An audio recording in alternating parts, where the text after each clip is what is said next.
কুরবানির সিজনটা করে গাড়িটা কিনে পরে কি করবো সেই গাড়িটা বেচতে আমার যে কইলের আমার ফিটি গিয়ে জানেন আমি মনে করছিলাম আমার গাড়িটা বেশি নতুন গাড়ি বেচেছে কত জানেন 87,000 40,000 টাকা লস দিয়ে গাড়িটা সহ্য হয়ে গেল আলাদা নাকি সংসার আমাদের সংসার আলাদা আব্বুর ওই বাড়ির সিস্টেমটা ভিন্ন আমাদের বাড়িতে তো এখন সংসার আলাদা বলতে কি পাই আপনার ইনকাম আপনার খাওয়া দাওয়া তো সব একসাথে কারণ আপনি ইনকাম করে তো আর আপনার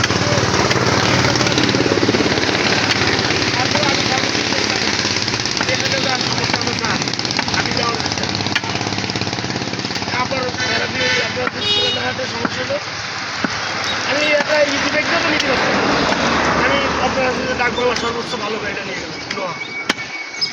যেন বেতা না লাগে এটা 20,000 টাকা খরচ হয় আমার এই তালনা আরও দেয় ভাই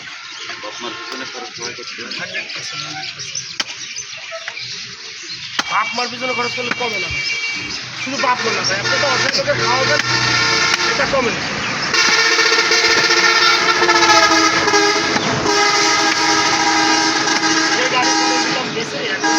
বাড়ি আছে সেদিন আবার জমি রেস্ট্রিক্ট দিল জমি রেস্ট্রিক্ট করার ভিতরে কী হয়েছে শোনেন ভাই আমি কিন্তু যাইনি ওদিকে 2 জন আর আপা তারা কিন্তু ইয়েতে তাই আমি তারপরে ভিজা আমার সারা সামনে ভিজা এলাম এটাই পড়া আমার একজন কাছে যে এইটা কী হয় এইটা ছিল জমি রেস্ট্রিক্ট আসছে সেটা থাকছে না কোন জায়গাতে জমি দেখছে করছে আর আমি পাগল মানুষ আমি এটা কী করবো লোক করে লাভ কি রে ভাই লাভ আছে ভাই